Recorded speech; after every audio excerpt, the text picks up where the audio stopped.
evening. Good evening. It is Sunday night, and you are tuning in into the one and only Street Soldiers Radio with your host, Dr. Joseph E. Marshall Jr. Everything in there. Do I hear myself? Yes. Good evening, Street Soldiers. Good evening. Good evening. Thank you once again for tuning in. We call it Revolutionary Radio, keeping you alive and free. That's what we do. We try to make it good in your neighborhood. We're on, hey, we're a point guard. That's what we are. We're the point guard. It's basketball season, so I'm sticking with that. And we're trying to just keep drama from happening to you. It's that simple. It's that simple. Had last week off. I hope everybody had a good Thanksgiving because we did. Filmo, did you? Did you? You did? Okay. Awesome. You had a good time? Great Thanksgiving. Oh, wonderful. Look, can we get him? Like, we're only gonna be on. It's holidays is coming up. Can we like get him to make us something and bring it in the studio? Oh yeah. Can you catch him on film? I make some beans. I'm make some beans. I don't care what you make. It's gonna be good. Make some And beans. you know, we should celebrate the year, you know, right here with some Film on Mike's cuisine. Hey. Yeah, right? Okay. We got That'd it. be If lit. you don't, then we just don't go on social media and blast it. Right? What's up with your New York Yankees hat, man? And look, Mike, Hold on, man. you know I got the hats I like. You already know that. Blasphemy. What you say? And I like the Yankee logo, right? That Georgetown sweater is nice though. I know this is Allen, who's that? Allen Iverson? Who's that? hey, Patrick man, look, Ewing? this is Allen. This is the answer. Mm-hmm. This one's nice. I like this. And it's cold. I get to wear. You know, that's a great segue to let people know that they can go ahead and check it out right now when they head on over to YouTube Live at Stay Alive and Free. You can see the sweater, the hat, and Mike. Mike. Radio face. All right. I don't know where Michael, where our other folks are. I guess they'll be here. The Soul will be here. Lady E will be here. Lady gotta be here because, you know, we gotta, like, it's a special day for her. And so you got to come on. All right, let's get a little news in. Do you know what happened 70 years ago on this past Friday? Well, y'all wasn't around. Even I wasn't around. Well, I exactly was. I was a little boy. The Montgomery bus boycott. The Montgomery bus boycott. It marked the 70th anniversary Friday. All right. And we know what that's all about. They decided that, hey, we ain't riding the buses. And they did it for how many days? Anybody here know how many days? It was what? It was over a year. Yeah, it was about 381 days. 381 days, an estimated 40,000 Black residents stayed off the city buses, opting to walk. Now, I can't get kids to walk down the hill to the club like that's down here. I need a ride. You only live a block away, dude. All right. Riding in carpools or taking Black-owned cabs until a legal challenge struck down bus segregation laws. One of the most remarkable things, and I would say in American history, certainly in Black history. You know, Montgomery bus boycott. I don't know if anybody would boycott anything today. I really don't. I don't know. They do. It's forms of boycott. Huh? It's forms of boycott. Okay. There's a boycott going that on was right so now. local that it impacted them to a degree that they felt it. Oh, he felt it. Yeah, because it was a local thing. Yeah. It was huge. I mean, you know, That takes a lot of discipline though. it takes Obviously. a lot A lot of of sacrifice. the courage, a lot of distance. The Montgomery bus boycott. So what's up? I see you pop in. What's going And on? a lot of organization. You got the chinchilla. Hold on. Yeah, you got the chill. What you man, What is going on with Malcolm? what's going Hey, on? it's cold out here, y'all. I You can't know hear I ain't you. playing either. What's up? It's cold out here. Oh, okay. Yeah. It's Bay Area cold. I'm not saying it's Chicago cold, New York cold. Kind of like you said, it's hard out here for a pimp. I didn't say that. I just said it's cold out here for a brother. All right. So, The and you know, I don't like getting them PG&E bills. I got $600, so Yeah. I just be walking around with blankets on. If you want to go to solar, I got you. Anyway, Yeah, I You ain't like. got one of them PG&E bills yet? Over $500, yo? I have. And so then we learned to not turn it on between 4 and 9, get everything done. I don't have the jacket like you, Malcolm, but I have a robe, the thick robe. We all have robes. PG&E out here robbing people. And PG&E, their prices are rising anyway, right? They're already up. And so when winter comes, and it gets cold like that, you either gotta get another job or make some sacrifices like that. Yeah, I'll sacrifice. Hook it up or get you some warm. It's been, let me just say this, since we were last on, it's been a very, very difficult week. And, you know, we know that they laid Coach John Beam to rest. They had his service, in Oakland, the wonderful Oakland coach that we dedicated our last show to. But since then, it's been, man, it's been nasty. I mean, what happened in Stockton Mm. was just ridiculous. I mean, 3 children and three children were killed and 11 others wounded in a shooting at a birthday party at a banquet hall in Stockton, California, right around the corner. Um, and apparently the shooter was in the birthday party. So there was something about him that people didn't know, or her. I don't know if it was a young man or a young woman, but can you imagine that, being at a birthday party and the shooter comes from inside? So yeah, we want to dedicate that's that. crazy. That's crazy. And then there was a shooting at the mall in San Jose, Yeah. right? I mean, 2 people were killed. Now you go to the mall. I mean, I'm just saying, you out there. That's why y'all got to listen to this show, see, because everybody ain't thinking like they should be thinking. You go to the mall, couple dead bodies in the mall, they had to evacuate the mall. And then last weekend we talked to our kids about this at a local high school here, Burton High School. Young man was shot at school. Young person was shot at school. So, I emphasize, like, and the thing that people don't get, what I don't like here, and I don't like this. So, well, I didn't understand until it happened to me. Well, no, understand now. Understand now. Because, see, it's just by the grace of, and I want to reference, that it ain't happened to you, right? So understand that it happens to anybody. It can happen to anybody. So we're going to dedicate this show to all of the victims of that. Just, man, that's, woof.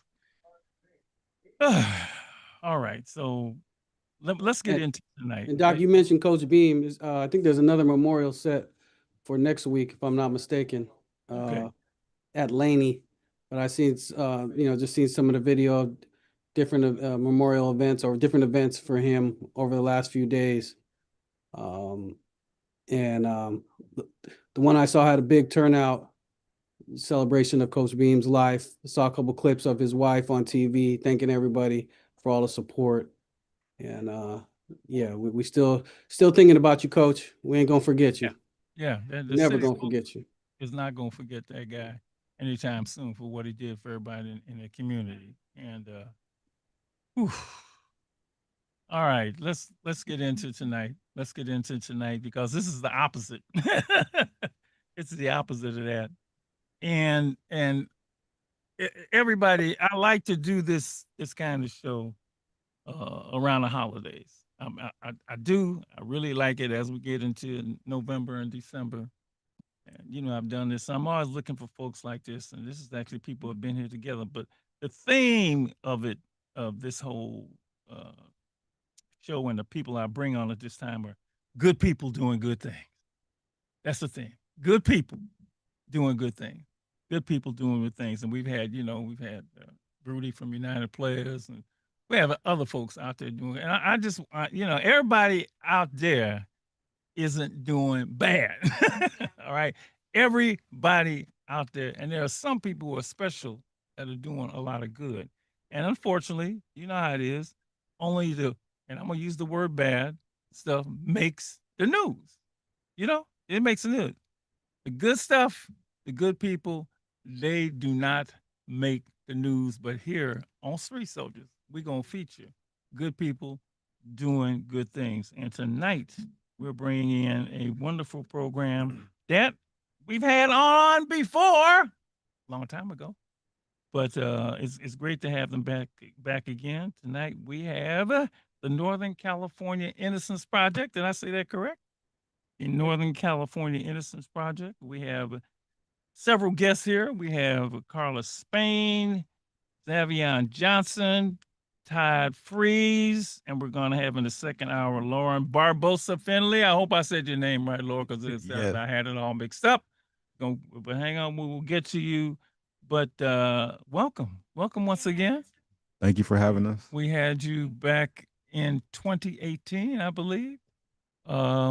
And I mean, I just want to emphasize that theme: good people doing good things. And I got to find out why you are one of the good people doing good things, because everybody doesn't is not into doing that. And so I just want to say thank you. But let's begin by, and we're going to come to you, Carla, because you first, because you to my left. Tell us all about what the Innocence Project is. I mean, I have my notes. You know, I'm not going to come unprepared. I have this, but you can do it. Okay. And Well, that's part of my job. Tell then. us, yes. You tell everybody what the Innocence Project is. Yeah, so I'm the external relations director at the Northern California Innocence Project. There are a number of innocence projects throughout the country and across the globe, actually. So, you know, we're not the only one doing this good work, but we focus on the 48 counties in Central and Northern California, though sometimes we do have cases in Southern California. And Zavion here with us is one of our clients that we helped free back. He was on the show in 2018, just a few months after he got out, and now he's back here, and we'll get to hear about all the amazing things going on in his life. And yeah, so we've just in May we freed our 38th person, innocent person. He walked out of San Quentin in May, and so that was pretty amazing. I've worked here for a few years now, and I've now seen 3 people walk out of prison. And it's the most amazing thing I've ever witnessed and been a part of. You didn't give yourself enough credit, so I'm gonna read what you read what it says. Well, let's talk. Okay. No, we gonna get no. I'm gonna read this. All right. Okay. All right. The Northern California Innocence Project is a nonprofit clinical program of Santa Clara University School of Law. Its mission is to promote a fair, effective, and compassionate criminal justice system protecting the rights of the innocent. All right. We challenge wrongful convictions on every front by exonerating the innocent, educating future attorneys, and reforming criminal justice. All right. And then maybe you could fill all this in, but I'm missing anything that leaves out. It envisions a safer, a criminal justice that makes it safer, is cost effective, is fair and equitable, and treats all with compassion. So what this means is, to me, Mike, when I read this, some people got locked up that wasn't supposed to be locked up, and y'all say that ain't right, and we're gonna do our best to get them out. Yeah. In layman's language, you know, is that what it is? Is that what it is? We can add a little bit to that. Add to that. Right. So beyond the exonerate work, we do a lot of work to reform the system, change the system. So a lot of legislative work. We work in coalition with other innocence projects in California, co-sponsor bills to improve legal system, bills that address the causes and consequences of them. So that's a big part of our work. As you mentioned, we're a law clinic at Santa Clara University School of Law, so we do a lot of education. We work with about 20 law students per year who help us with our cases and actually help us with all parts of our work, not just the cases, translation, fundraising, communications. They learn basically how to be lawyers, what their ethical responsibilities are as lawyers. And then a new, not new, but an area of the work that we have recently formalized is post exoneration services, because when someone gets out of prison, that is really just the end of one chapter and the start of a new chapter. And for a long time, we did this work very ad hoc, where someone would need help to free a client, and then it was like, what do we do now? Where are they going to stay? Where are they going to live? How are they going to get a job? And so we have really tried to formalize this, because the work fell mostly on the attorneys, and the attorneys should be spending their time doing attorney work, helping to free more people. And so it was important for us to get someone in place that knows social work, that has connections, that knows how to help a client be successful once they get out. So that is I don't want to call it newer, because we've been doing it for a long time, but it's a newly formalized part of our work. So we take a holistic view of this work, right? It's the exoneration piece to actually provide direct services.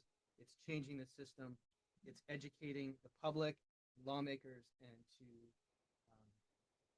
help folks when they get out to be successful. This is, so the NCIP is part of a number of Innocence projects. Is that correct? Well, so this is something I think a lot of people find confusing. Yeah.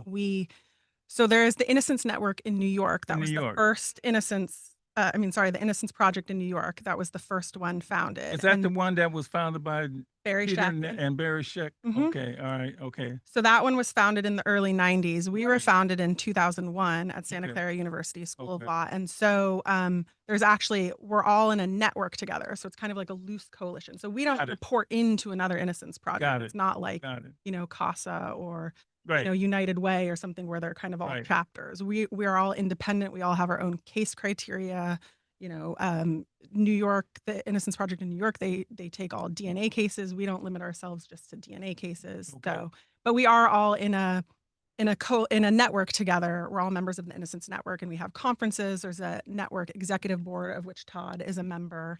And so there are ways that we all work together in that way.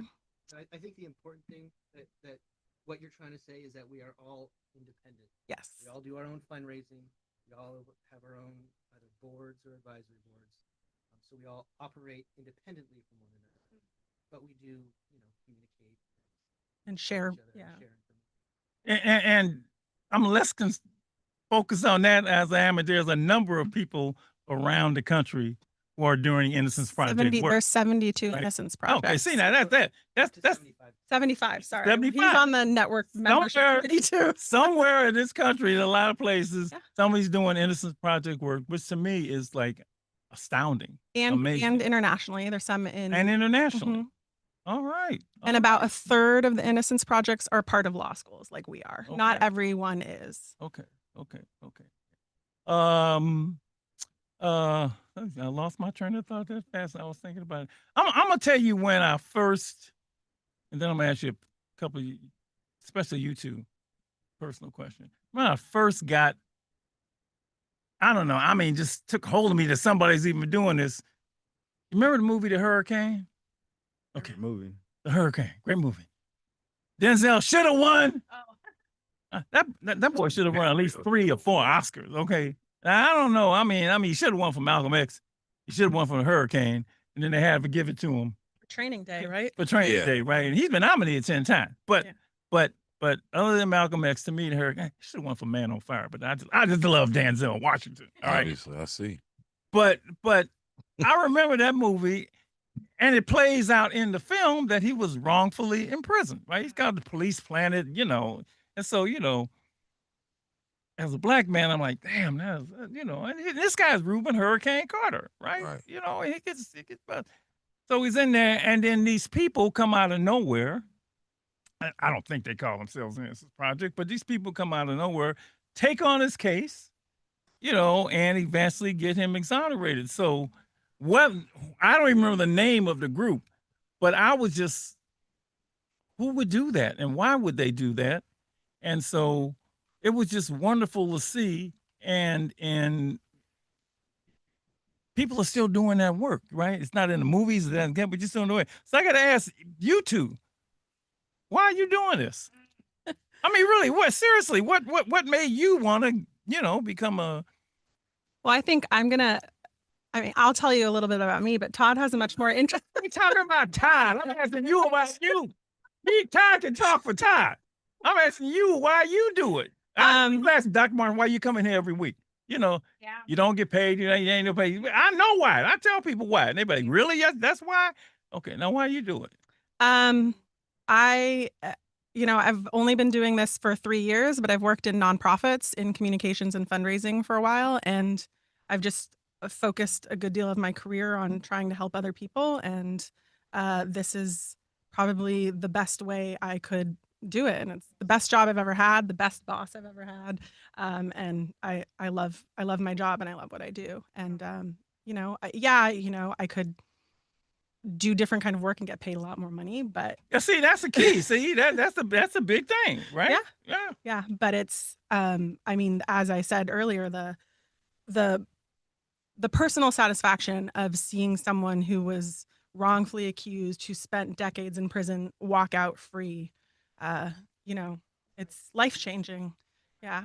So, I mean, personally also, I've achieved some really great things in this job that I'm proud of, not to, so it's been for me both to see that aspect of it and then just to get to do some really interesting things. Okay, I'm gonna. Where's Lady E? I need her. You know, wait, she here? She here? Okay, she's doing something. Okay, all right. Cause see, she would say it touches your heart and fulfills your soul. But that's what she would say. I'm this. Okay. But I've been interested in criminal justice reform for a long time. Like before I did this in my work, I volunteered at San Quentin and I'd done some other things like that. I knew of the Innocence Project in New York, obviously, and so I didn't realize that Santa Clara University had an Innocence Project. And when I saw the job, I was like, oh, this would be amazing. And they hired me.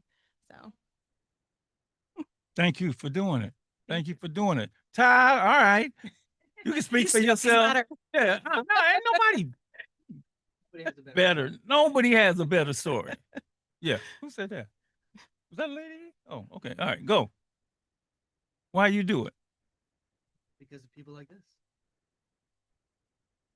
That's not enough of an explanation. More of an answer. Yes. Yes. I was just, letting you Yes. think about that. Yeah. All right. All right. All right. All right. Hey, all Because right. of people like Xavion. But I do this work for the clients. But the way I found this work was I was a law student trying to find my way. And I went to law school at Santa Clara University School of Law. And I enrolled in the Northern California Innocence Project Clinic, having some interest in it, but really not having a whole lot of experience in the criminal legal system. I grew up in a bubble in, on the peninsula. So it was foreign to me. And I took the clinic for a year. In that time, we helped to free one person. And that experience completely changed my life, changed my career arc, changed my goals. I graduated from law school. I worked for a law firm for a very short time, and I knew that that was not what I wanted. Yeah. Did not want to do employment litigation. Yeah. Yeah. So I resigned, and that was in 2009, like the winter of 2009. If you remember, was the height of the recession. Law firms were closing their doors, and people were saying, "What are you doing? You're quitting your law firm job at, where are you going to work?" I don't know. I want to work at the Northern California Innocence Project. So I went back and I spoke to the director there, one of the co-founders, Linda Starr. He said, "I want to work there." I said, "Jobs, so you can volunteer." So I said, "Okay, well, I'll volunteer." So I did that for a short time, and within a couple of months, a fellowship opened up. So I said, "Okay, I'll take that." So I was a fellow at NCIP for a while. Then they hired me on as a staff attorney. And then from there, they hired me on, or I got promoted to director of operations, and then from there to associate director. And here I am, executive director, 16 years later. And that decision to leave my job in 2009, while in the moment I'm like, did I make the wrong choice? I look back now and said, oh my gosh, thank goodness I made that decision, because I get to meet people like this, and I get to have people like this who are really part of my family. So You see, because see, I think, and again, I got to do lady because the lady. Yeah, see, I think you had a calling, right? That's the way I would define it, right? And I think there's a spiritual side of this work, and not everybody. And you know what struck me? He said he was a volunteer. Now you know everybody won't get paid. Everybody won't get paid. I got kids. Well, you know, you get a unpaid internship. What? No, I want to get paid. Everybody wants to get paid, and you're He left out a good part of that story, which was that he was engaged and they were planning a wedding when he quit his job. Sorry. Lord God, the Lord was looking out for you and your woman. back to, you know, I had a support system. I had a network of people that could Yeah. help me, and not everyone has that. And I was, you know, and I recognize, you know, the privilege I had there to be able to do that and to have someone who would support me in that decision, and it made all the difference. That's just beautiful. It's beautiful. It's beautiful. But and people watching can see it. But what's as more when you reached over and touched him and said you're doing for him, you're doing for him. That's the human thing. That's the human thing. I mean, in my own journey, I was I'm gonna be a lawyer. I'm gonna make all this money. I was gonna move up in the hills. I was giving me 3 BMWs. All right, that's what I was gonna do. But you know, I became a community person. Read a book called The Autobiography of Malcolm X. And then the trajectory of my life completely changed. But it was definitely the way it was supposed to be. Because to me, it takes special people to do this work and get the results. See, because you don't always know what the results are going to be. Can I say that with all truth? Yeah. You don't know what the results are going to be. Don't worry, Zab. I'm coming to you, but I'm setting all this up. See, because all this was done for you. Do you know how many people, and this is probably,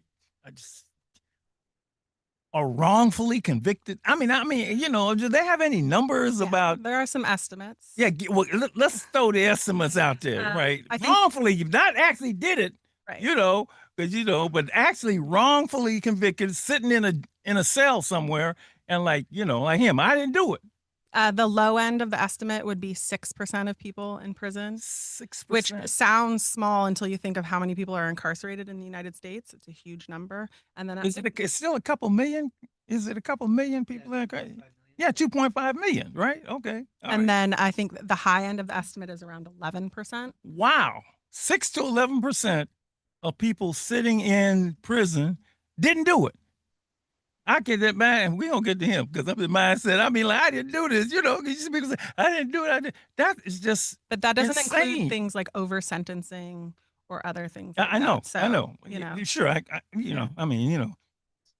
That's just people who are currently in. Yeah. It doesn't take into account the people who have wrongfully served sentences that they didn't deserve. right. Just But like currently sitting in prison, it's a very big number. and then you talked a little bit about kind of the history, and we didn't get into with Reuben Hurricane Carter. Like there is a history of this work before kind of the modern innocence movement too. You know, that goes back to people like Ida B. Wells and you know, so there are people doing this before it was called innocence work. There are people who've been doing this for a long time. So I'm gonna ask another question. Because every time I see something like, new in DNA free the person or something, are they disproportionately black? Yes. I mean, like seriously disproportionately black. Or people of color. Yeah. No, people of color. Mhm. Right. Okay. Very much so. All right. And it's bigger in some areas. There are some areas where it's there is just bigger pockets of wrongful convictions too, like places like Chicago and New Orleans, Baltimore. So, and you know, Well, we know. Can you hear my mic? Does it work? Oh, I hear your mic. Okay. Oh, yeah. I hear your mic. I'm Just making sure. We know that more than 50% of the exoneree population is African American. Mm-hmm. We know that over 50%, and that is hugely overrepresented when you look at the same population just in prison. So, yeah, the same biases that exist in the criminal legal system are even more profound or more pronounced in the exoneree population. Yeah, I just want to set this up for people because I think a lot of people feel this way without knowing the numbers. You know, you just from families and just the history of racism and all that stuff in this country. Yeah, wow, okay, all right. I think we set it up. We set it up pretty good. Well, Aaron, let's go to you and let's find out your story. And first of all, let me just say, it's so glad to see you. Yeah, thank you for having me again, Doctor. So glad to see you. Because I remember back. 7 years ago, you was in this room and you had, but did you just got out when I see you? Yeah, Yes, just I was got out. Just fresh got out. home from my 17-year falsely incarceration. I think I might have been home maybe 6-7 months. 17 years of being falsely incarcerated. 17 years. 17 years. 17 years. Okay, all right. No days off either. Straight through. No days off. I don't even know what to say about that. So, let's not go back to then. Let's go back to now. Yes. Because you asked me, Doc, how you doing? What I say? I'm alive and free. Well, that must really mean something to you. Yes. Both parts, alive and free. Alive and free, man. And I know you're gonna get into your story, but I'm just thinking those days when you were sitting in there, and I didn't do this. I didn't do this. I didn't do this. I didn't do this. To like, did you ever believe it was even possible that you would be out? With a wholehearted yes, I can say that. But just battling my circumstances, just being there after 5 Christmases, after 10 birthdays or whatever, no, it kind of disappears. It kind of it becomes like a daunting reality, a faded wish, right? Yeah. But if you keep your faith, if you understand and realize though that the power of the universe and the power of the God that you serve will come and get you, then nothing else matters. A day to him is like 1,000 years. So you know what I'm saying? It was really nothing once I look back at it now. So you're the expert here, right? They the helpers. So let me throw the number out to folks. 877-955-1061. 877-955-1061. If you want to call in and say, congratulations, welcome home. Yes. Xavier, please do so. If you have a question about the Innocence Project, period, what it does, I know a question that has come up often. Well, why do you how do you get a particular case selected? So let's answer that question now before we go back to him. How did you, there are factors I assume that you decide which one you're going to take on, because if in fact 6 to 10% are wrongfully incarcerated, you got to make a decision about what you're going to do. What factors do you use there? So we get about 1,000 letters per year. So we get our cases in a few different ways. We get attorney referrals. We always love getting attorney referrals because it means the case has been vetted in some way. So it might be a public defender or a defense attorney who contacts us and says, hey, I believe in this person's innocence. You should check this case out. So that's one way. We get a lot of phone calls from incarcerated people saying, my brother, my family member is wrongfully incarcerated.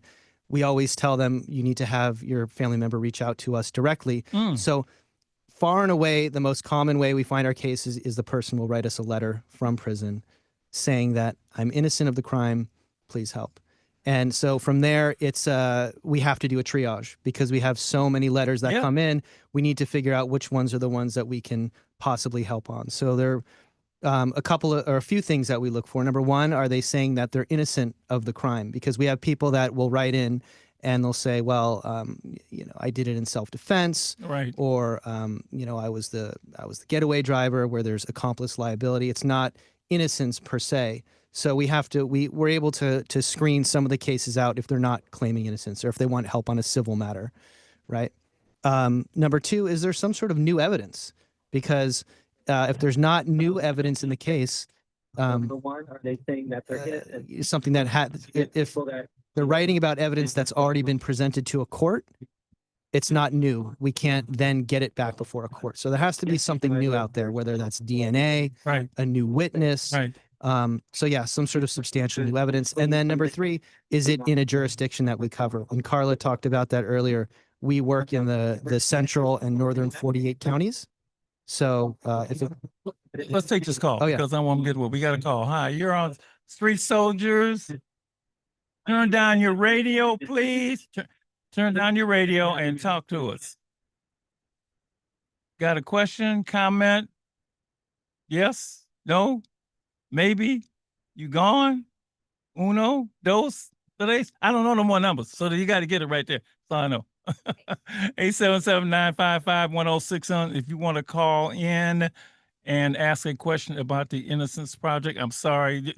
When the calls come in, I try to get them before they do exactly that. But if you could finish that thought, if you can remember where you were with it. yeah, just that we cover a very big geographic area, the northern and central 48 California counties. So that's everything north of San Luis Obispo up to the Oregon border. So it's hundreds of police departments and dozens of DA offices that we need to make inroads with in investigating these cases. How did you find this young man? And his name, how did they find you? Did you write the letter in? What, I mean, how Yes. did you? Yeah. When did you write your first letter? I wrote my, I want to say maybe 2002, 2003. I credit a lot of that work of me just staying on their mind and in their face. A lot of that credit goes to my mom. You know, just me spending all that time, you know. Explanation point. Yeah, just, you know, there was a lot of things that I was up against, you know, lockdowns. I couldn't get on the phone. I couldn't do research. There was a lot of stuff that I couldn't do, and I couldn't stay on these people's minds. You know, they're busy. But at the same time, my mom made sure she called, made sure she wrote when I couldn't, made sure she did everything to not have them forget about me. And it just so happens that everything that I needed or they needed was in my case to, you know what I'm saying, bring me home after 17 years. Have you written this? Cause say now looking back, did you keep a diary or notes? But you should write a book or something, right? You know, I mean, have you done that? Because the whole journey, you know, the first time writing a letter, you know, and the despair. I'm sure there were days of despair that you felt. Hopelessness, yeah. It was. Yeah, hopeless. That's the word I'm looking for. It was, Yeah. but like I say, that faith. It's just something about that. If you believe in your innocence, if you believe just in your reality, you can change it, manifest it. And I just think though that God don't make mistakes. Can you talk? And you Yeah. tell me what you know. Where were you? What was the case about? Is that okay? Yeah, that's fine. And where were you locked up? Let's talk yeah, about it. That's fine. So in 2001, I was falsely accused and sentenced to natural life for the false accusation of killing my 4-month-old daughter who slipped from my hands and I hit her head in the shower, pretty much, and she died as a result of that 2 days later. I mean, Can I say something that was really terrible about his case too? They arrested him at her funeral. Yeah, like 7-8 days later, So you know, I mean, they just came imagine- in there and took you after service. pretty much in a 3-piece suit. Wow. so you don't even have time to heal, you know, to grieve before you're locked up and fighting for your life. 18 years old. By the time I got my life sentence, I was 19 and, you know, looked up and I'm doing 17 years for something I didn't do. Okay, we got a call. Let's take it. Hi, you're on Street Soldiers with Northern California Innocence Project. Go right ahead. Good evening. Good evening. Good evening. Good evening. Is there a difference between a legal system and a justice system? So we tend to use criminal legal system when we talk about it because not everyone believes that our legal system is just. It's I don't know, Todd, if you want to elaborate a little more. No, I mean, I think Some people call it the injustice system, or we call it the just us system. So for us to want to be accurate, we're calling it a criminal legal system. Yeah, no, it is a legal system. So, and that I believe that's even in our mission. We don't call it a criminal justice system. Yeah. Thanks for your call, man. Thanks for your call. Maybe I won't interrupt you again because I'm thinking they arrested you and them feelings, man. I mean, Jesus. Oof. I mean, you see it in my eyes. You see Yeah. it in my face still today. Right. It never goes away. Yeah. Don't. Yeah. And being sentenced to life. And where did they send you at that time? I went to High Desert, Centinela, Calipat, and then I finally was able to go home from Solano. Okay, you in Solano. Yeah. Where were you the longest? High Desert, I think I was there like 10 years. Is that in Southern California? No, that's up north, like That's by up north. Truckee, Okay. Susanville, up in there. It's a horrible, Okay. horrible prison. They need to close. I didn't close all prisons, but that one was horrible. Yeah. When you did you read? I'm just trying to That was reading was the only thing that kind of kept me living vicariously through other people's eyes. A book was something that I could read and get lost and kind of like envision me being a character or envision me being in the scene. But my faith, my family, my grandma, my great grandma was still alive to be able to see me come home. Oh, man. She kept that phone on, humming them hymns, you know what I'm saying, making sure that, my soul was comforted while I was in there. So, it's just little things like that. Just that faith, just keeping it and understanding that I shouldn't be here. I didn't need to be here. I felt like I could have broke through the concrete myself. It just take a little minute. Yeah.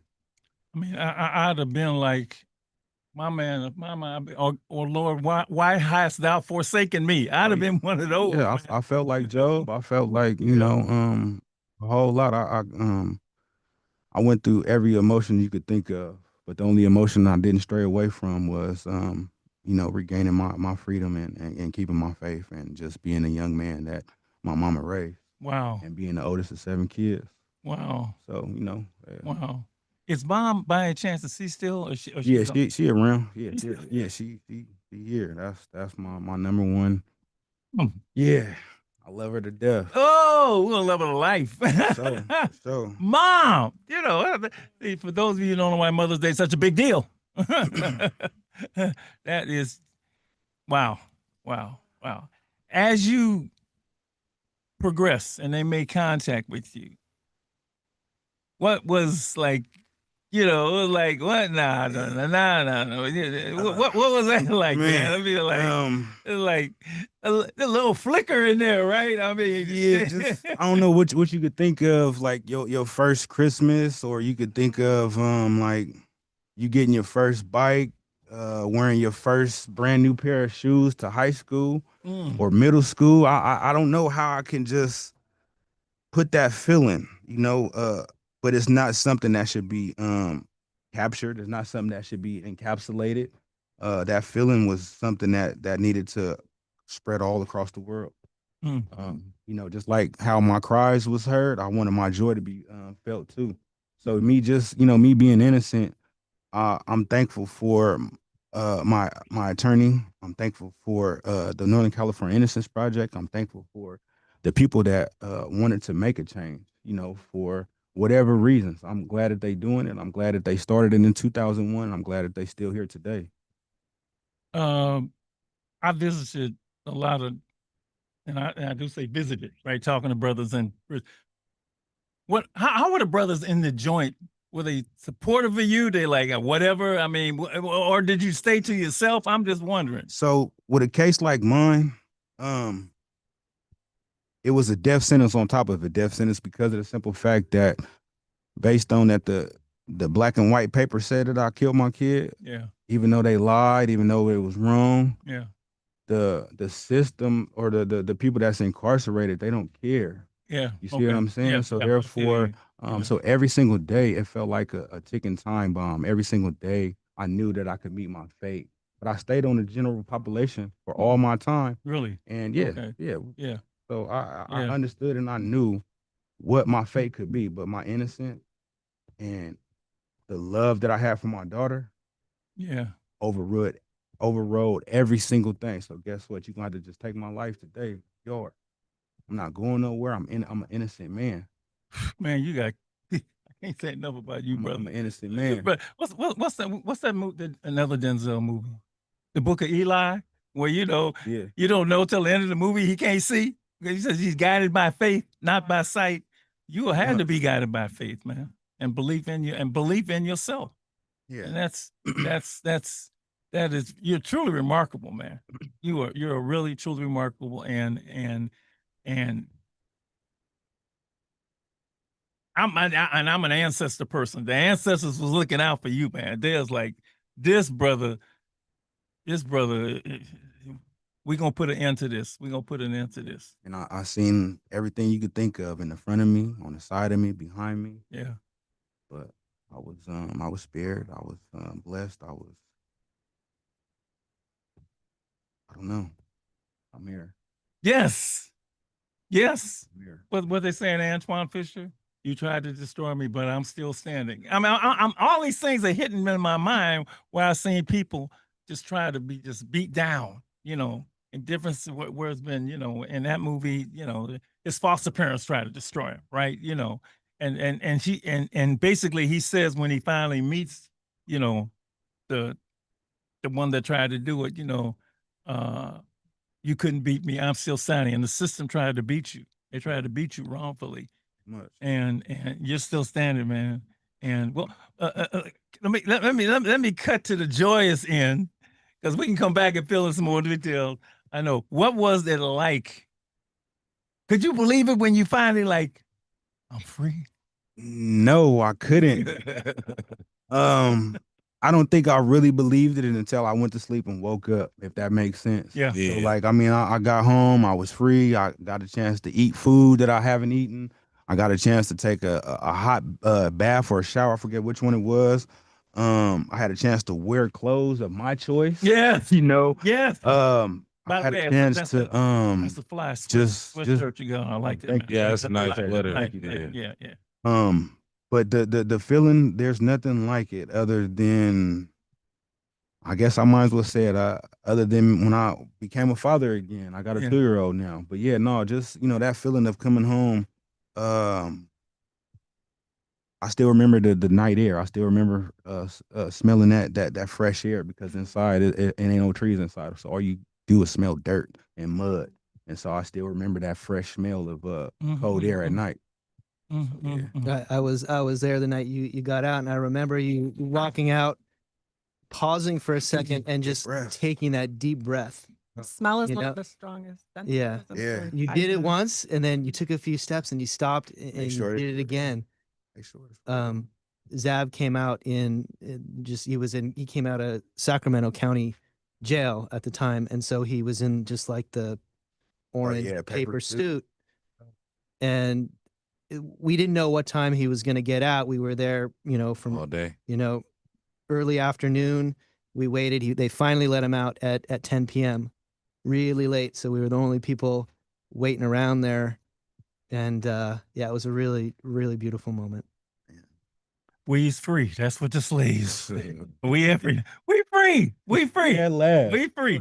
Free at last. All right, Dan. Take us to the second hour. Go ahead. We're going to keep the conversation going. You can keep up with us right now when you go to YouTube Live at Stay Alive and Free. You can always take us on the go when you go to stayaliveandfree.org.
Testing. I can hear you. Hour number two, alive and free, street soldiers radio. Wonderful first hour, wonderful first hour. Our theme tonight is good people doing good things, good people doing good things. And we are featuring the Northern California Innocence Project, which does, I hope you listen to that first hour, because I'm not going to go through everything they're doing. Let's just say some of the stuff that I heard during that first hour and the work they're doing and the need for the work. The need for the work they're doing is just, when I say good people doing things, I sincerely mean good people doing good things. Our guests have been Carla Spain. Carla, what's your title now? I'm the External Relations Director. Okay, I just want to make sure you get your title in. All right. Todd Freeze. You got it. Executive Director. Executive. I know what it feels like to be an executive director. Because that's what I am. Okay. And the exonerated one, Davion Johnson. Alive and free. Yeah. That's what I'm talking about. Like, we're joined now by Lauren Barbosa Finley. Thank you, Lauren, for being here tonight. I hope you had a chance to listen to a bit of the first hour, but why don't you go ahead and tell us what your role is at the Innocence Project, and what do you do? Yeah, so I am a clinical, I guess proper title is a clinical supervising attorney. Can you all hear me? Oh, we hear you. Okay, sorry. Your faces, I just wanted to make sure. I am a clinical supervising attorney, so my primary job is litigating wrongful convictions and working on behalf of amazing, incredible, tenacious people like Zav. And then the other component of my job is educating the next generation of lawyers and kind of mentoring them and supervising them while they work on our cases. Let me tell you, I was going to be a lawyer. My father said, well, look, I had, not that people want to hear this, but it'll fit the story, right? So there were three things. My grandmother wanted me to be a teacher. My father wanted to be a lawyer, and my mother wanted me to be a priest.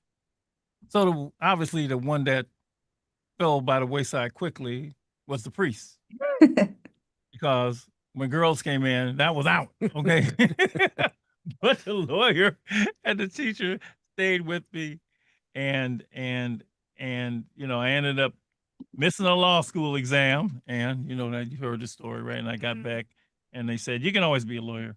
Why don't you get into the become a teacher? And of course, when I fell in love with teaching, I stayed there ever since. But I don't know if I would have been. Being a lawyer is such a great thing. It's such a great thing because of the fact that you get a chance to do this kind of work. What the same question I asked both of them. Why do you do this? What is it that? How long have you been there? What drew you to the work, and what keeps you there?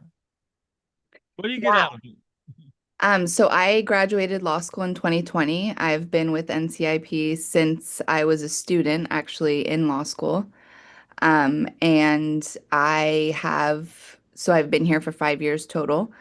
And kind of what drew me to this work is I, have always understood that our criminal legal system had massive flaws. And I come from a family that has many members who are system impacted. So I kind of see the criminal legal system from a different lens. And I think it's a really important perspective to have in the legal system, people who have seen it from the other side. So that was really what I never thought that I could become a lawyer. And it was Brian Stevenson's book, Just Mercy, that made me be like, you know what, I'm just going to grab the bull by the horns and try. And I tried, and here I am.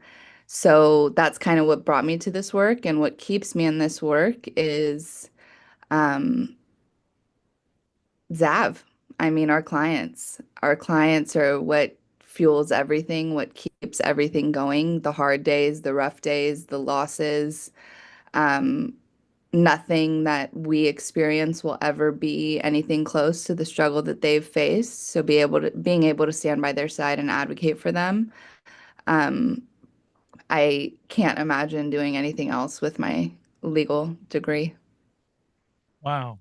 That book, Ryan Stevenson's Just Mercy, which is, well, that's why I always tell people, so you got to write a book, brother. You got to write a book. Please. Yeah, Zav. Write a book. I'm Write a book. trying. I need some He's help. working on it.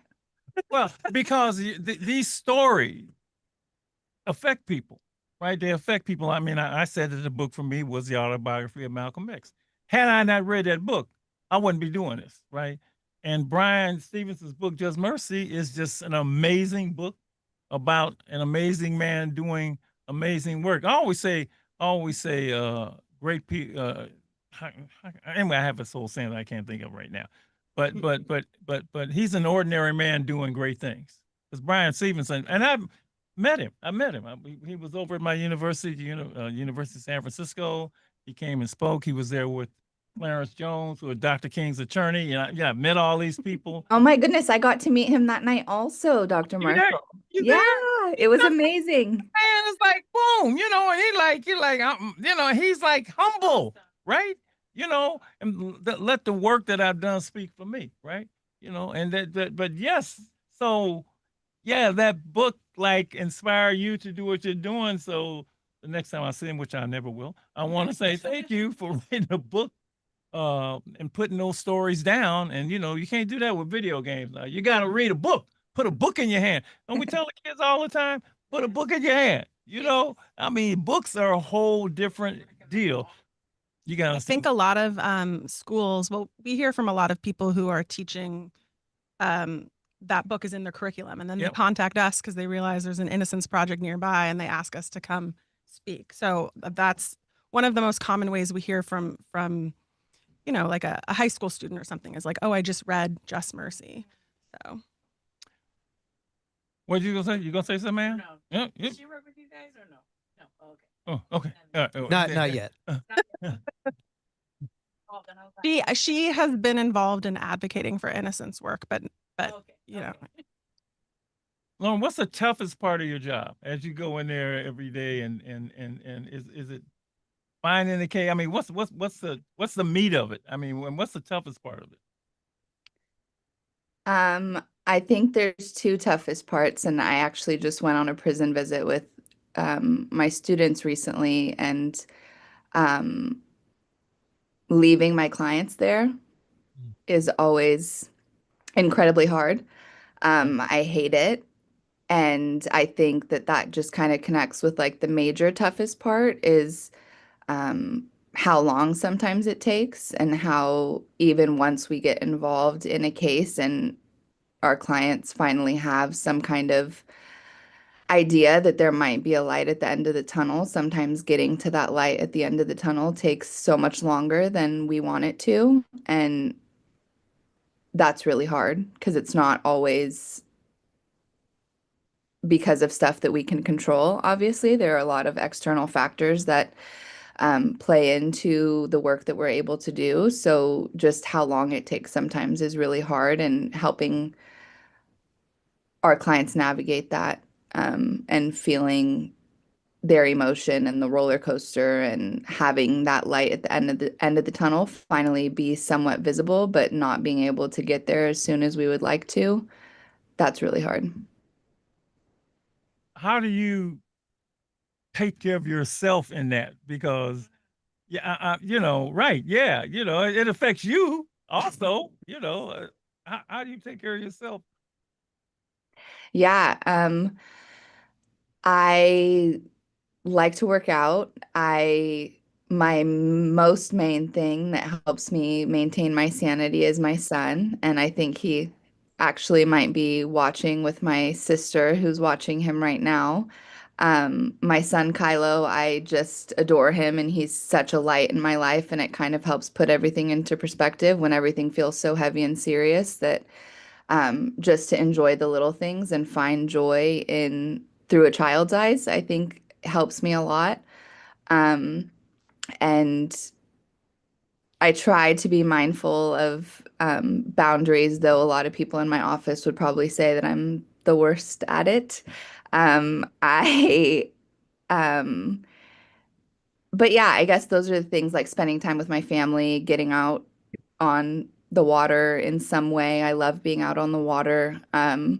Those are the things that kind of bring me clarity, but really spending time with my family is the thing that I think brings me the most joy and I, grounds me. yeah, I imagine that when things finally do work, and this goes back to Xavier and everybody else, when you know, when it actually happens, you almost had the biggest, can I say this? Biggest ass party in the world. Look, we do that just with the kids when they graduate, and we got them to school, and and boy, and we've had young people go from the jailhouse throughout Philly, met them in YA or met them and they got out.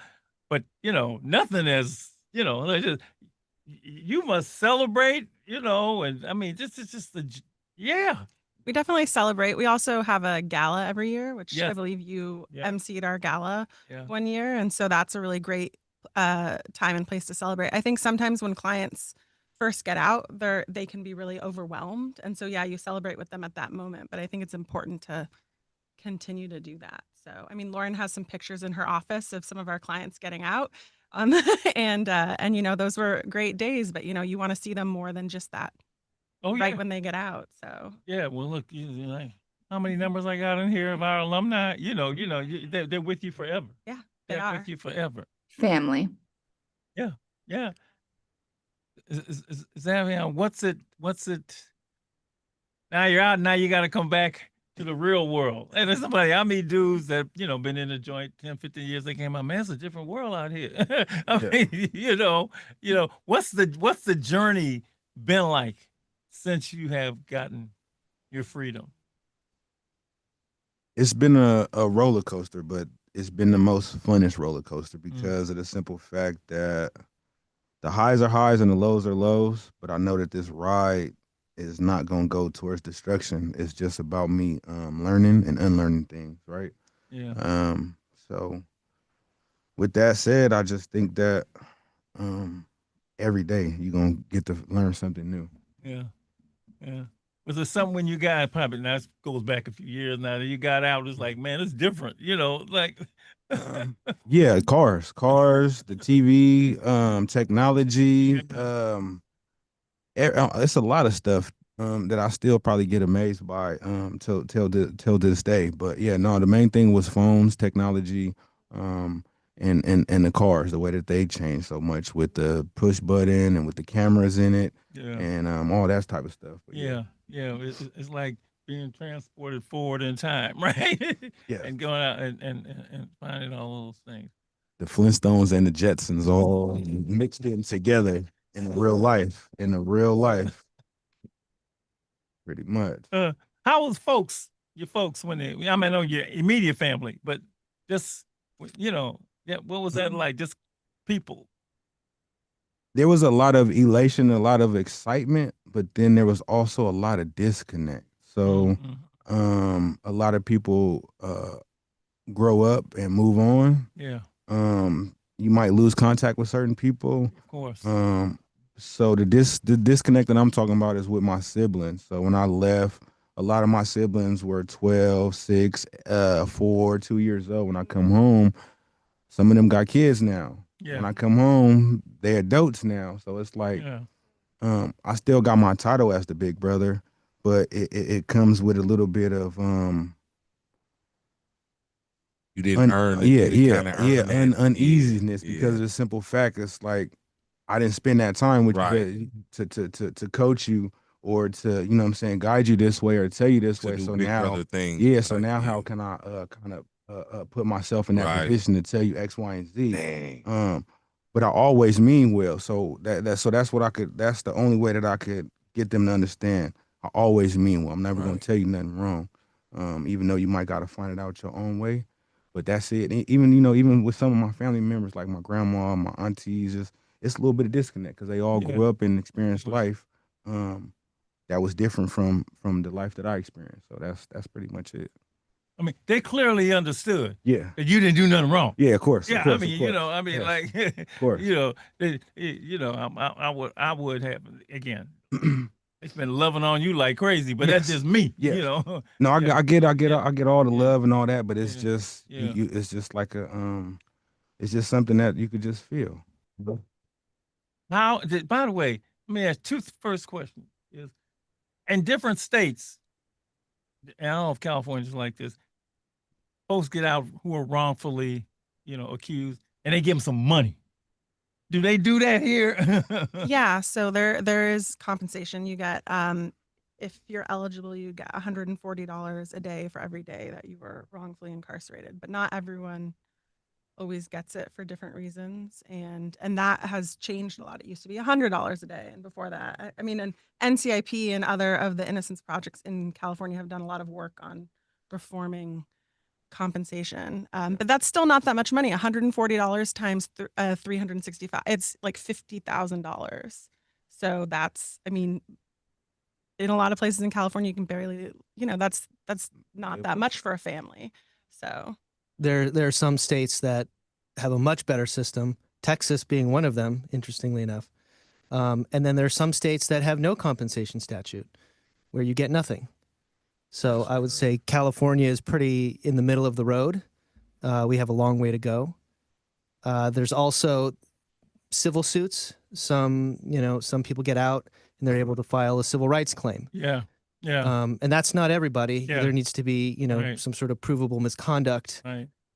in the case by law enforcement or a prosecutor. And so, but there are, that is another way to get compensation or compensated. I know that when guys get out, um, and you notice them. There's a lot of programs that they're involved in when they're inside, right?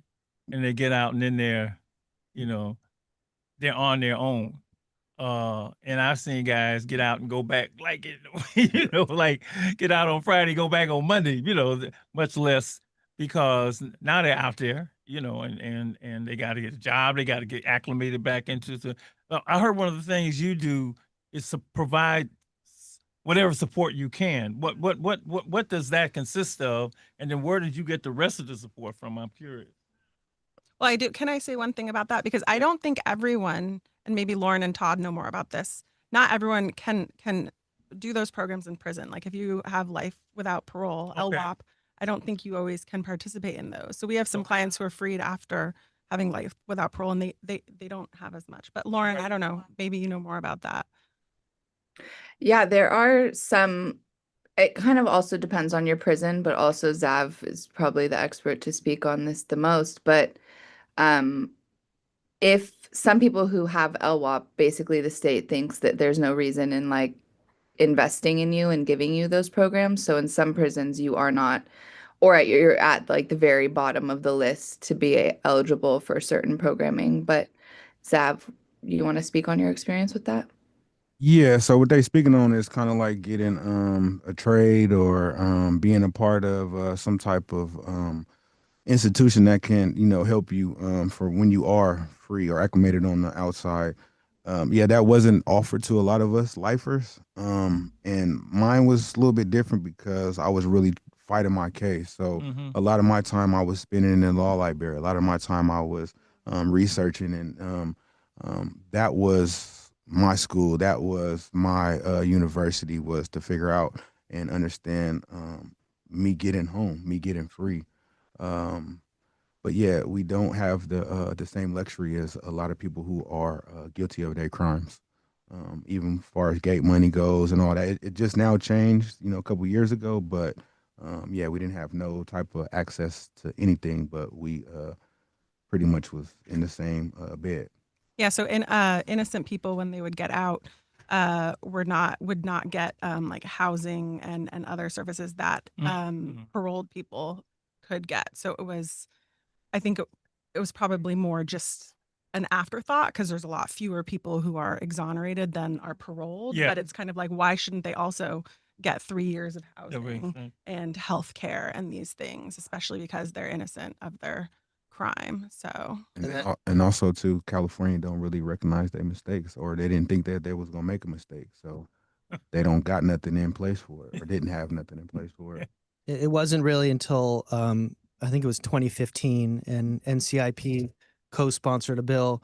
It's called Obie's Law. Obie Anthony is an exoneree and someone that NCIP worked with, and so that bill helped to first establish some sort of benefits for exonerees when they got out. So it provided them $2,000 of gate money, enrollment in CalFresh, and some of the basic things that parolees might get. And then over the years, that law has been amended to include other things, including education, if you go to a state school, or and housing. So, and I think little by little, it will probably continue to be amended to have more and more services so that like Zav and others have the resources they need. And I think Obi is actually watching. When I was watching you all, I saw him comment. So shout out Obi. What's up, Obi? Exonerated Nation. I'm playing your journey over in my head, right? And you're out and you got to rebuild your life, right? And there had to be some tremendous highs and lows in that whole thing, right? Yes.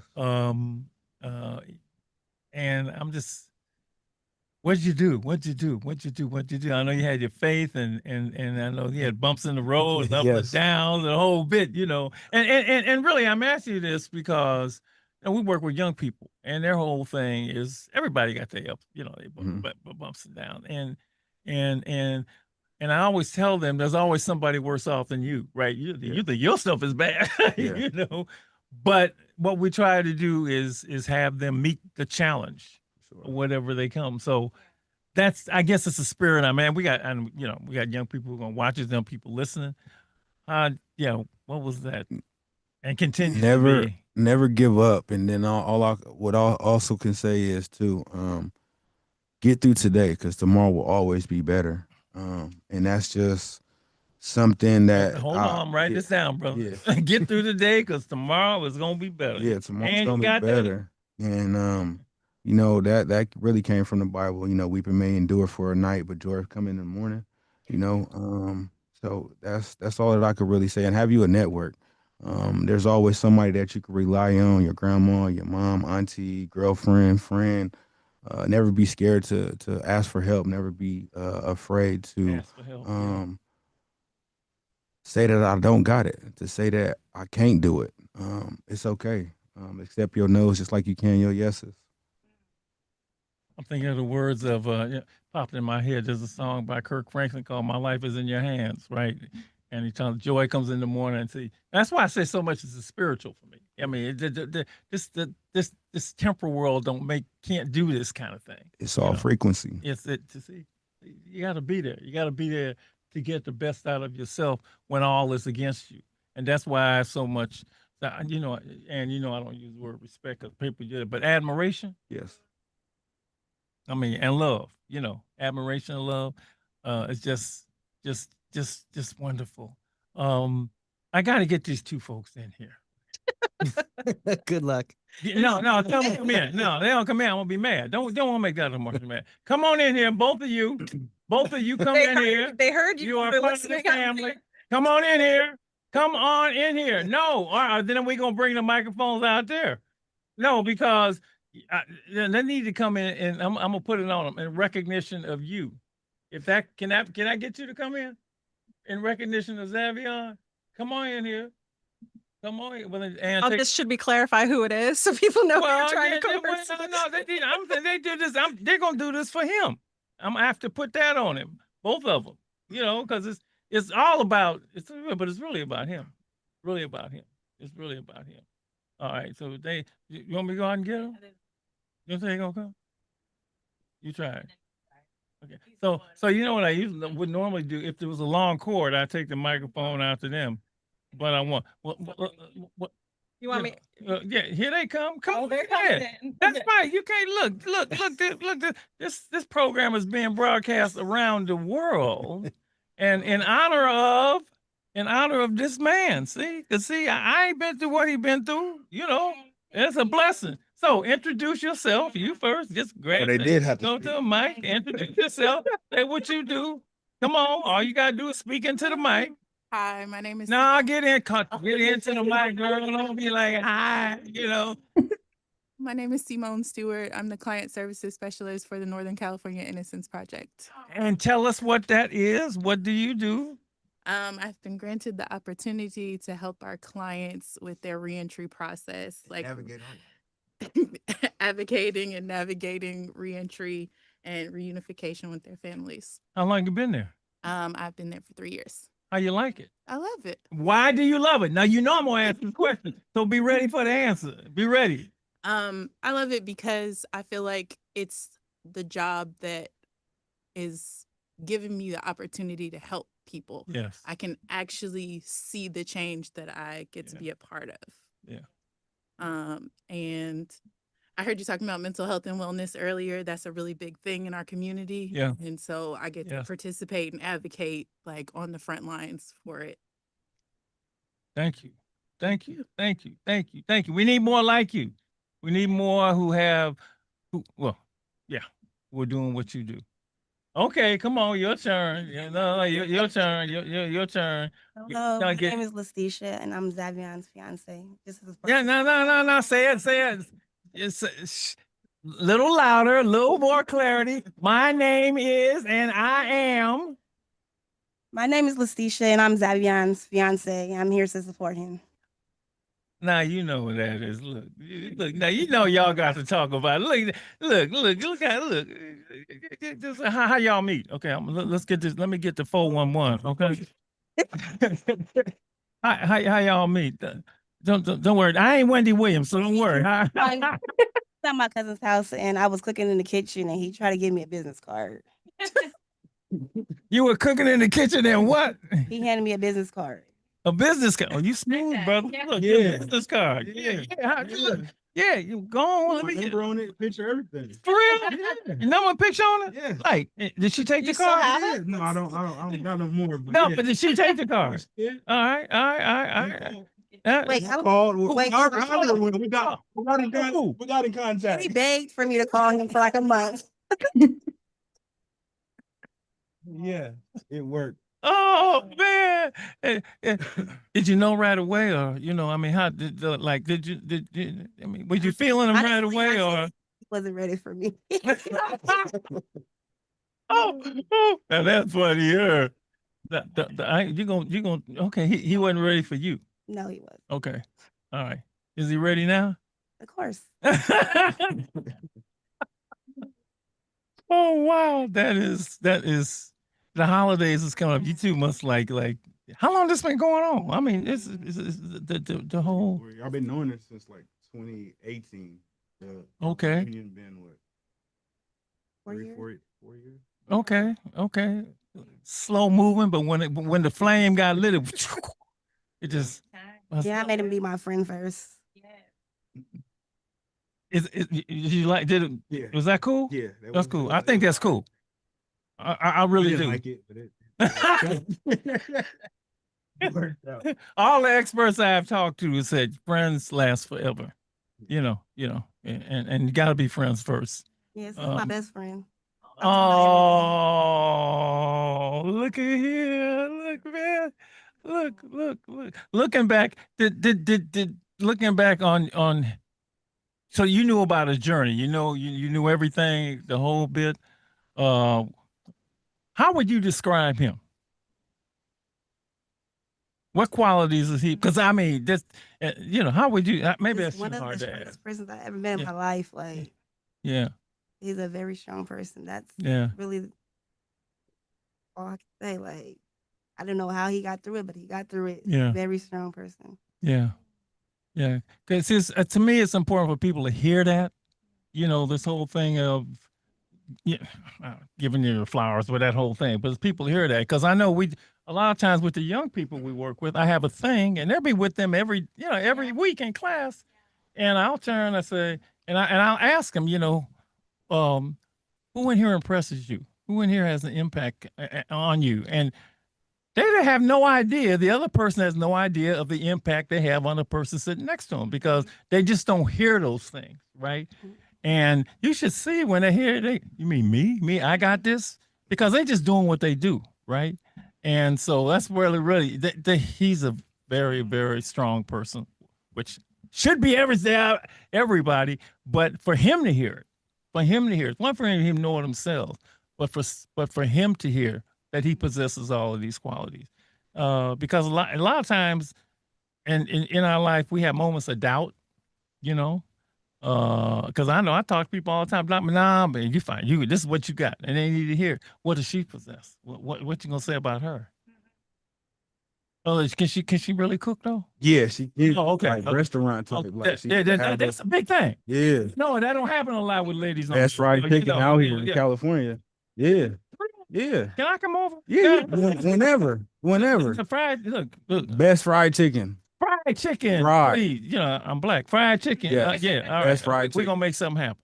All right. You hear the crunch in your ears. Is that good? We may have to put it on the market. It's her cooking. So just having the best mirror. Someone that's forgiving, someone that's thoughtful, someone that is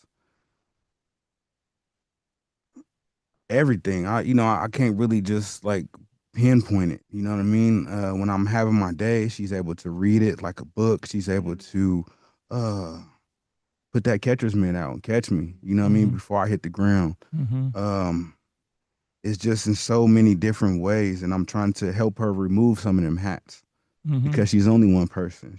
She is a mom. She is, all these other things, and so I don't want her to have to wear all these other hats. But I appreciate her patience. I appreciate her pouring into me. I appreciate her just being here and doing all the stuff that she is doing because I know it's not easy. She cheesing, man. Yeah. She's like she about to kiss the back of your neck. She'll have But you asked her, so I'm gonna be honest. You need to hear that too. Yeah. Absolutely, absolutely, because it's a long journey from that day you got arrested, or actually the death of your child. Yeah, just unlearning all that. Prison is Yeah. I don't know what it did to me. Yeah. But the reflections that I do get, Yeah. I don't like it. How do you not be, and this would be hard for me, I know, not be bitter? Because I'd have been like pissed, and I know you can't stay there because it did, but how did That's a silent killer. So okay. I wouldn't be able to do half of the stuff that I was able to do. I wouldn't be able to meet half the people I was able to meet. I wouldn't be able to be the father that I am to the kids that's in my life. I wouldn't be able to be the man for her. I wouldn't be able to be the son for my mom, just whatever it is, friend. So hurt people, right? That's and true. so therefore, Absolutely.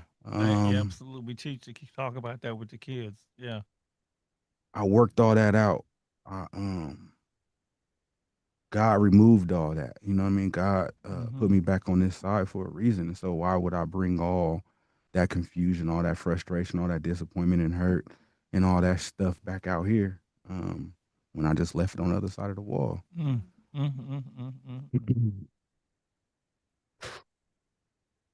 And the holidays is coming up. Yeah. And the holidays is, whew, man, I can imagine what them holidays was like then. But this is Lady E with it? Is she not here?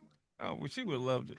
She would love it. It's her birthday today. See, happy birthday, lady. We're gonna tell you happy birthday, and I know she got she down there with her grandkids and her daughter and her son-in-law, and probably got the rest of the family from Kansas City all in this. So, and she probably knew I was gonna shout her out so much, and we was all gonna sing happy birthday, which we have in the past. But she would absolutely love all of this, and we got a hook. Does the project have any kind of, y'all got swag? We do. You want us to give you some swag? Well, I just want to know if you did. Yeah. Okay. Usually Todd's wearing it, but he didn't today. Okay. But But and we gotta hook him up with some Alive and Free swag. Okay, we got. Yeah. Speaking of birthdays, Dr. Marshall, Zav and Stisha's baby daughter, Dior, her birthday was just yesterday. She Oh, turned 2 years old. Yes, 2 years happy old. birthday! Yeah, happy birthday, baby. Daddy, happy mama, birthday, love you, miss you, happy see you birthday, later. happy birthday, happy birthday. I don't know if anybody else has anything to say. This is really special. And again, I'm getting these texts and they're just in awe of what you're doing and what you do. And you know, one of the sayings we have with the kids is we're not related, but we're all family. And to me, that's what you are. You're family. And you are working with people that are not biologically. You're only obligated really to the ones that you bring into the world. And some of us don't even take care of them. So, but to take care of others that are not biologically related to you is just an act of the heart and the spirit. So, you know, I have seen I call this, and I will just say what I call it. This is a miracle. This is a miracle. It's a miracle. I've seen a couple. I mean, the work that we do, and you know, my big mouth and told they didn't have no money, and I, you know, send these kids to college if they, you know, decided they didn't want to hurt nobody else, and now we got 294 college, 193 college graduates. It's a miracle. What's supposed to happen? I'm not a venture capitalist. I don't have a dime. I just got a big mouth, right? I saw Kimba Smith get out of jail. I don't know if you know this Kimba Smith story. Met her in Washington. Yeah. I saw Kimba. She had 24 years without a possibility of parole, and you know, it was a miracle that you know somebody took up her case and got her out of jail, and you know, and then of course we helped her get through college, and this is a miracle. So I say this because you know. There's again so much. Again, he will make a way out of no way, right? Because there was no way this is really supposed to happen, but it did. And you got a grandmother, I had a grandmother, and my grandmother was big on faith. You know, and faith is what's that substance of? I never get that thing right. You know, the anyway. Substance of things hoped for. Yeah. Things unseen or unseen, like right? Yeah. Unseen, right? So you had to have faith through this whole process, and all of you had to have faith through this whole process. You had to have faith through this whole process. You had to believe in the impossible. You know what also helps? Yeah. Donations. Oh, of course. Because that's the other thing. No, because that's the other thing. I'm in the business of saving lives, right? And if I can't stay in business, I can't save lives. So I can't put the kids through college on zero funds. So go ahead, ask for them. So, I mean, we are a nonprofit and we can get more people out of prison who have been wrongfully convicted if people donate. And they can donate on our website at ncip.org. And, you know, it will be able to free people like Zav. Like the reason we were able to free him is because people donate. We do this. You better tell them where to send the money, okay? You better... ncip.org. It's right there on our website. There's a donate button in the top right-hand corner. Just to add to that, you know, this work is expensive. Yes. But you know, if your clients are not charged a dime, like they don't. This is free to them. Right, we're a pro bono project, but you know, costs of DNA testing, costs of forensics experts, it you know, it adds up. We were fortunate in Zavion's case to have a law firm who was assisting, who was helping on the case. So we're able to leverage those types of resources. Yeah, it's Kecker Van Nest and Peters, which is an amazing law firm based right here in San Francisco, and they've actually worked with us on several cases. So when we have a help of a law firm, that helps immensely. But not every case, we don't have a law firm on every case. And so to the extent people are able to give, it really is individual contributions and corporate donations that is our the biggest pot of funds that we use to pay for our work. Send them money, folks. Donate. ncip.org. All right. This has been wonderful. Amazing. When I say good people doing good things, I mean it. I don't know if anybody want to add anything. This is just, this is what it's all about, being alive and free. That's fine. It's alive and free. This is what it's being about right here, right there. I'm gonna throw you in because you could cook. Okay. Alive and free and family. And yeah, man, it's good to see you again. You too. You too, doctor. Thank you. 7 years later, there he is. Yeah, and think about all that has changed in your life in those 7 years. Yeah, I know. Biggest thing, me being a dad again, man. But yeah, no, I'm ecstatic. I'm happy, and none of it could happen if I wasn't free. That's right. So, and it couldn't have happened if it wasn't for y'all. At all, yes. It would happen for y'all. So God bless you. Thank you. God bless all of you. All right, let's get out of here. Let them get back to work, get the journey. Everybody, we'll see you next week on Street Soldiers. Have a good week.